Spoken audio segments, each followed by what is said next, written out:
This began about 150 years ago. Tupou College was established in Tonga, the first of its kind in the Pacific region. It was like a dawn of a bright and brilliant new day for learning and education that changed Tonga and her people forever. Tupou College became the flag bearer in education, not only for Tonga, but for the Pacific Islands. After converting into Christianity, His Majesty King George Tupou I realized that the next step for his young nation was to introduce Ako for his people. He made it as a vision statement of this desire of his. Quoting a verse from the prophet Hosea, "My people are destroyed, lack of knowledge." And with the help of the missionaries, he set out to get the very best person who can come to Tonga to bring Ako to his country. And fortunately for Tonga and for all of us, that Dr. Moulton accepted an invitation to come to Tonga instead of China and Fiji that he originally wanted to go to.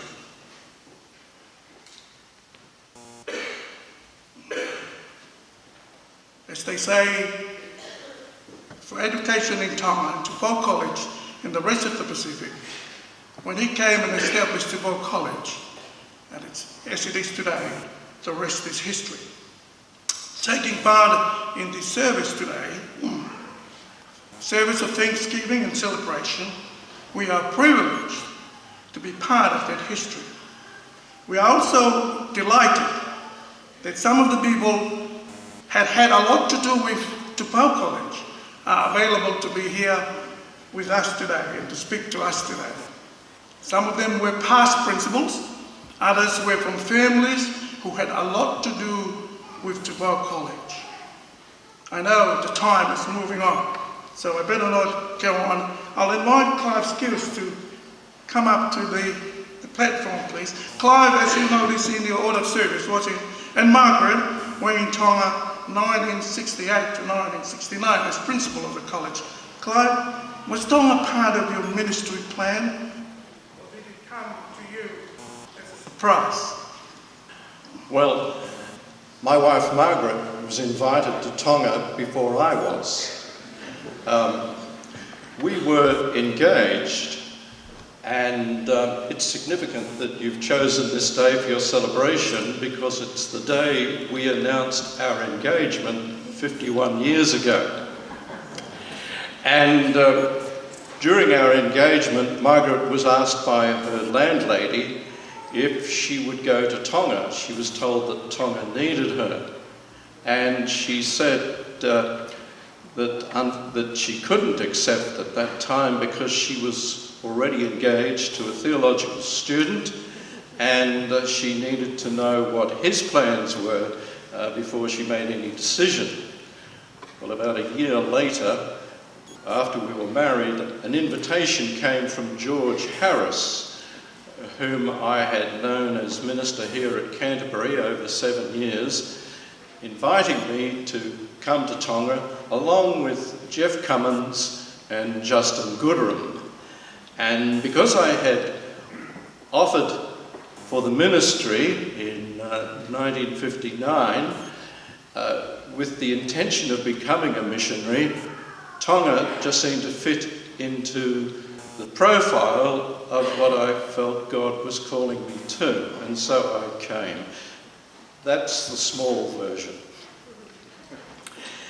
It was a great privilege to be at Tupou College, to work with Shubeli, who really is Tupou College, and to be there at the time of the centenary. It was an extraordinary time because we had a new monarch, Tauwhahau Tupou IV, and he was wanting to hurry Tonga into the 20th century and bring about great changes. He was a man of great ideas. And when I compare where we are now with where we were at that time, 50 years ago, I think this is the most extraordinary time in history. It's a time of rapidly advancing technology. We're seeing great progress in medicine, fast expanding communications, yet also ideological chaos and increasing irrationality and uncertainty, compounded by the threat of advancing terror, and we have the problem of how we adjust to a warming climate, which is a particular problem for people of Oceania.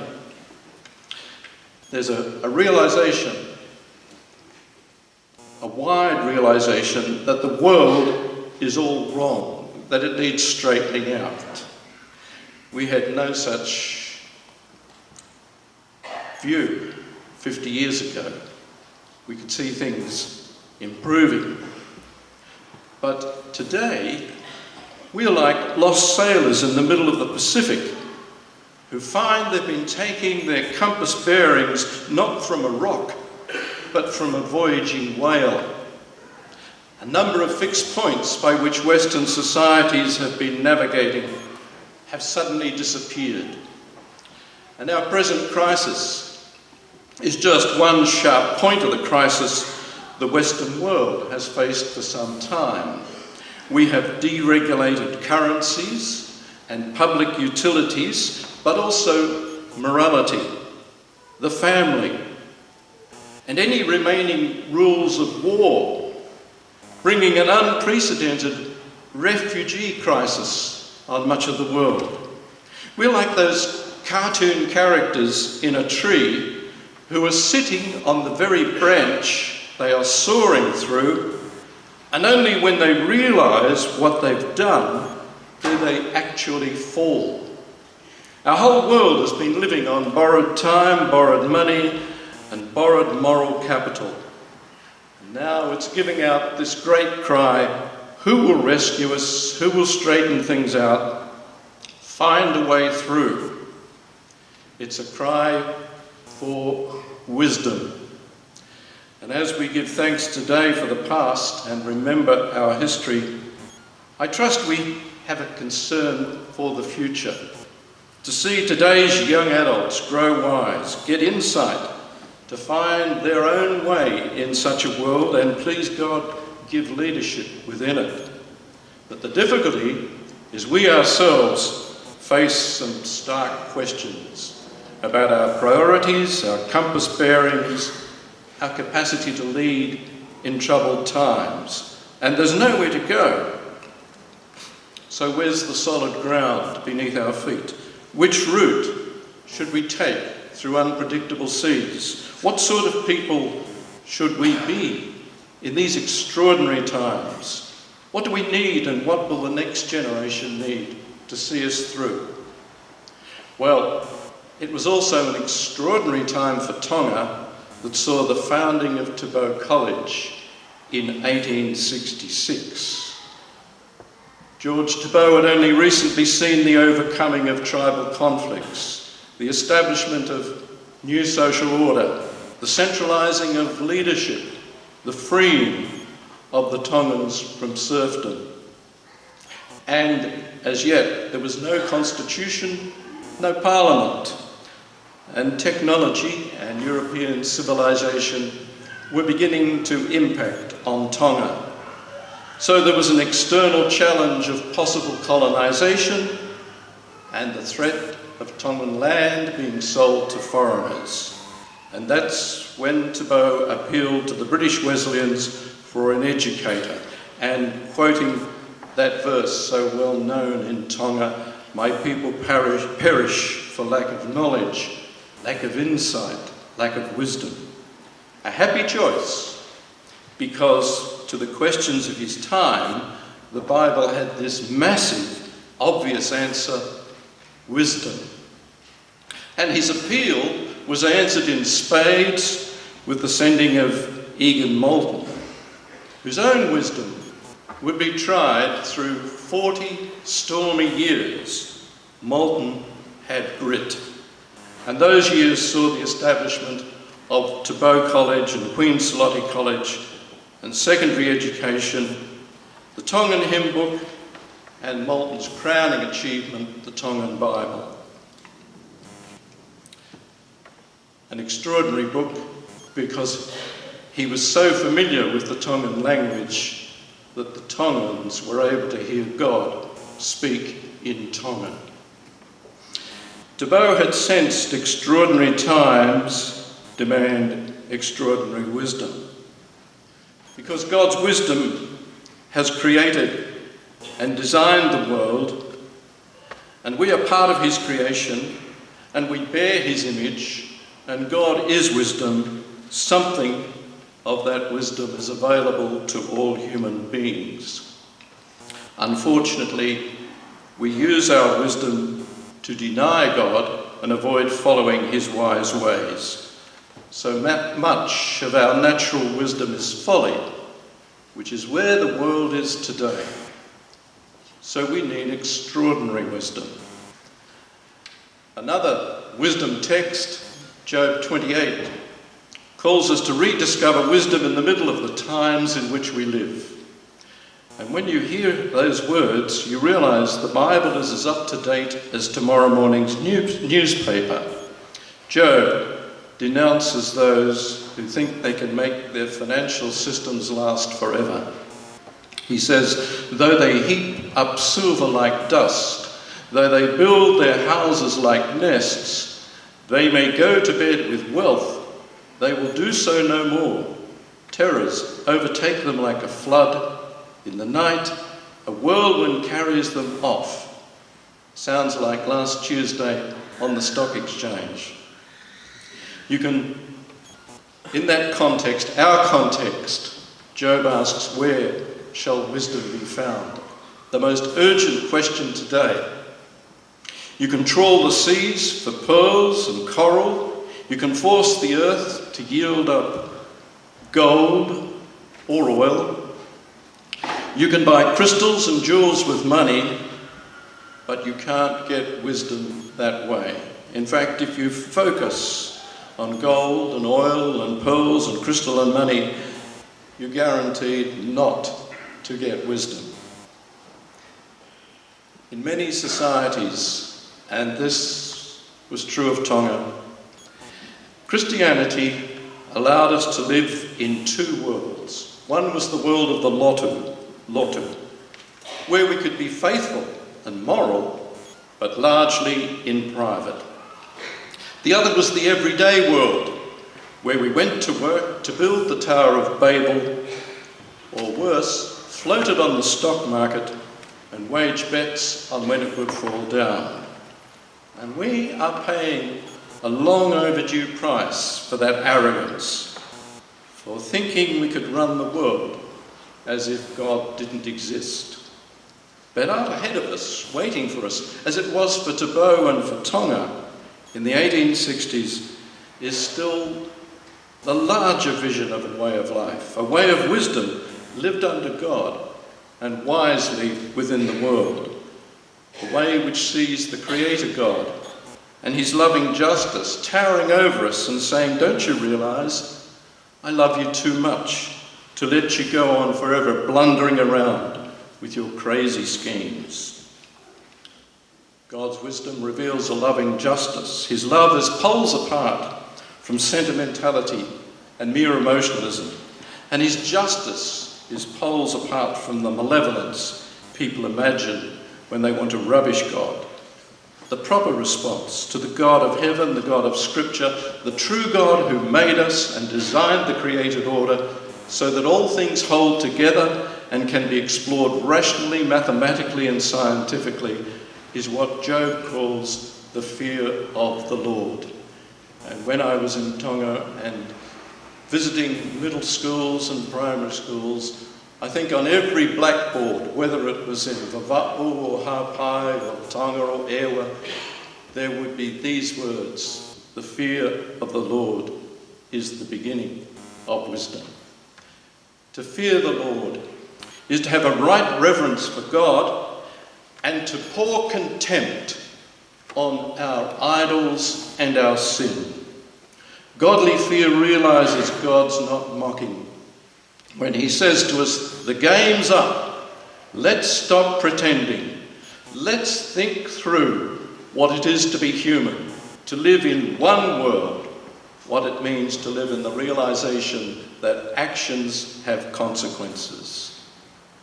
In a way, all of us are teachers, because someone has his or her eye on us and is following our example. And as teachers, we try to get energetic but misguided and easily misled youngsters to see the larger world, to glimpse a call to serve, to think through the consequences of their actions and the folly of their ways. The difficulty is, we now live in a teenagerish world of flirting and flaunting and fooling around with other people's money, other people's lives, and other people's loves. It's a time, it's an extraordinary time to sober up, to live in God's real world, to learn again from the ground up what it means to be a truly God-fearing people. It is to look into the face of the true God and see that it is He who is in Jesus Christ in his cross and resurrection. As Paul puts it, Jesus Christ and him crucified, God's secret wisdom, secret hidden wisdom, which none of the world's rulers understood. He's the ultimate expression of God's wisdom, in whom all the treasures of wisdom and knowledge are hidden. So we're not given a closed picture of wisdom. We have to seek it out. And that's the wisdom that's urging us to depart from evil, is true understanding, and warning us evil's not just the misbehaviour you and I might get up to in private, but part of the systems that use poor people to solve the financial problems of the rich, the systems which allow rich countries to bomb poor ones with impunity, the systems which insist everyone must indulge their erotic desires, whatever they may be, the systems the Western world has lived on, has got rich on, has got fat on, has grown slothful on, has died of for the past few generations, or should we say degenerations. Systems that have always been with us, and they are alive and well in Tonga. The fear of the Lord, that's wisdom. To depart from evil, that's understanding.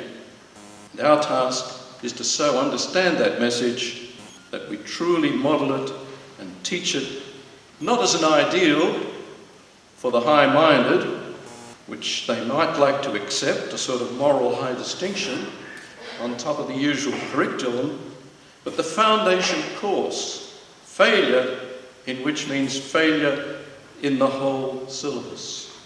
Wisdom.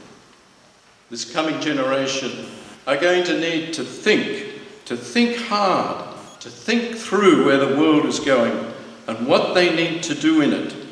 To think not about how they can feather their own nests or their families' nests, but how they can wisely serve their fellow human beings in God's world for God's sake. May God's wisdom, God's handmaid, God's own life, God's own second self, made flesh in Jesus, the risen, crucified one, live with you, clothe you with his humility, his thinking, his decisions, his leadership. Amen.